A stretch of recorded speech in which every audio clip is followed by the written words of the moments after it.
Magandang araw mga Aldab Nation! May panibago na naman po akong update para sa inyong lahat. Pero bago natin ito umpisahan, ay huwag niyo muna kalimutan na mag-subscribe sa aking YouTube channel at i-click mo na rin ang katabing bell button para maging updated ka sa mga latest videos na i-upload ko. At kapag umabot na ng 100,000 subscribers ang aking channel, ay may sorpresa ako para sa inyong lahat.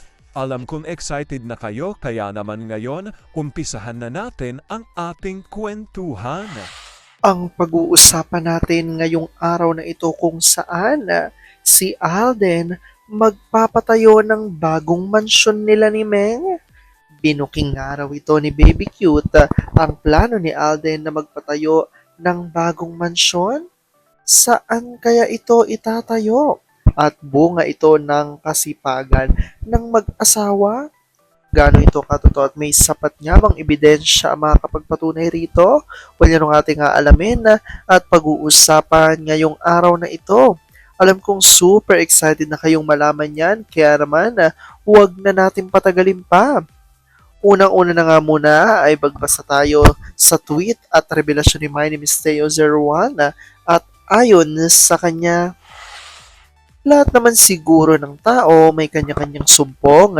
Si A kasi kapag tinopak, minsan yan gusto niyang magkulong sa kwarto.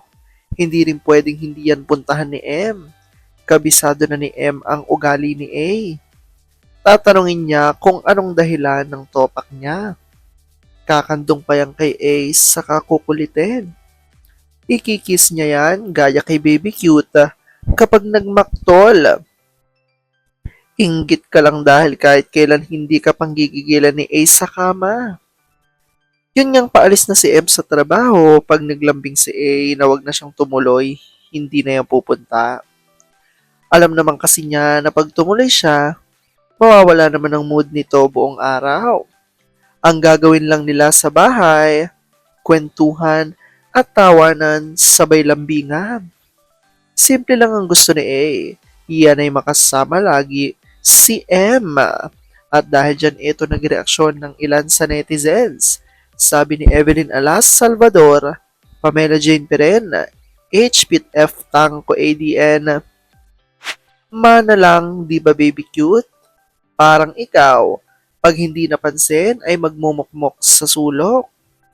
Kaya kabisado na ni Mimi, bawat isa sa inyo at alam na ang gagawin. Love, love. Kasi kayo, stay safe, healthy, and happy RF Junior Fam. God bless us always. Alam na kasi kung anong kailangan at magpapawala ng lungkot niya. Alam na alam ni M kung paano gamutin ang sumpong. Kabisado na ni MCA. Kaya alam niya kung paano niya palalamigin ang ulo kung ito ay nakasimangot. Ganyan din ang ginagawa ni M kay Baby Cute. Pag nagmamaktol, pero si daddy mo ang number 1 na tamporero. Bibitinin ko muna kayo ng kaunting-kaunti lamang. Oops, wait lang, saglit lang to. May ipapaalala lang ako para sa mga bago pa lang sa aking channel, huwag niyong kalimutan na mag-subscribe sa aking YouTube channel at i-click na rin ang notification bell para lagi kayong updated sa mga latest videos na i-upload ko at para maging parte na rin kayo ng aking Fanatics Channel family. Well, alam kong super excited na kayo sa ating kwentuhan, kaya naman dumako na tayo sa ating main topic. Gaano nga ba katotoo na ay si Alden ay magpapatayo nga raw ng bagong mansyon nila ni Meng? Binuking nga ito ni Baby Cute ang plano ni Alden na magpatayo ng bagong mansyon. Ang tanong tuloy ng marami, saan kaya ito itatayo? At ito nga ay bunga ng kasipagan ng mag-asawa. Gaano ito katotoo at may sapat nga bang ebidensya makakapagpatunay rito? Well, yan ang ating aalamin at pag-uusapan ngayong araw na ito. Alam kong super excited na kayong malaman yan, kaya naman wag na natin patagalin pa. Galing nga ito sa mga tweet at revelasyon ni Olive Canayam at Vampire 2019 at ayon sa kanila, ala na ang tuviera. Sila din ang sumira sa sarili at negosyo nila. Nasa kamay na nila ang alas, greed overruled them. Kaya imbes i-precious at ingatan nila ang Aldab, pinagpalit sa bayad ng abayas. Kaya nang mawala ang ABS, sumunod ang tubyera na nawala. Matagal nang walang gatasan ang mga tubyera. Bihira na lang ang project ng half ng Aldab. Kay Alden, wala silang mapapala at hindi silang management. Si MR, kung kailan lang naman may show yan. Bakit hindi nila noon ginawa ng vlog ang Peking Main? Ang pagliliwaliw kuno nila ng bakla ng bayan sa ibang bansa, may magbasa kaya? Ang chika noon, in spite sa ginagawa at nagawa, hindi daw ba nahihiya ang mga magdurusa, kinapogi at ganda?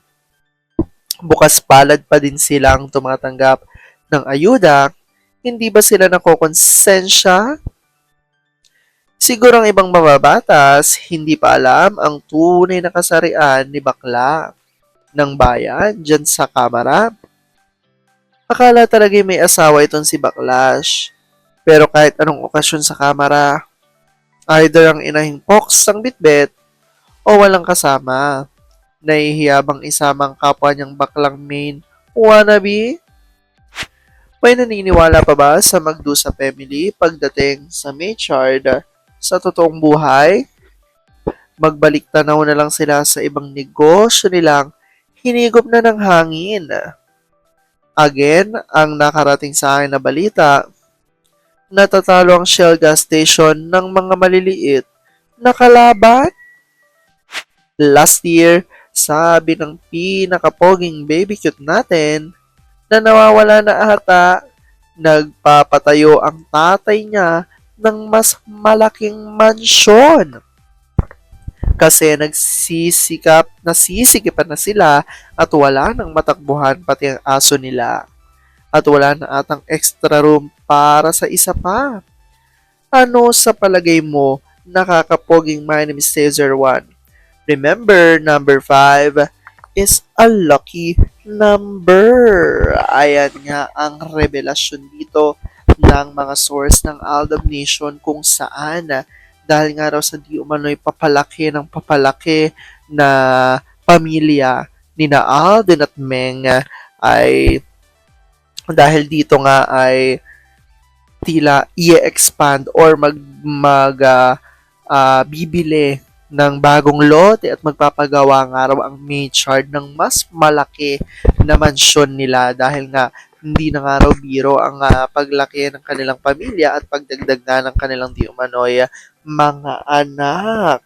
At ayan yung isa sa nakikitang solusyon ng mag-asawa, especially nga raw ni Alden, ay ang magpatayo muli ng bagong bahay, which is kayang-kaya naman nila dahil sa napakarami nilang naipon dahil sa kanilang career at sa kanilang mga business na hanggang ngayon talaga namang stable na ang mag-asawang Maychard.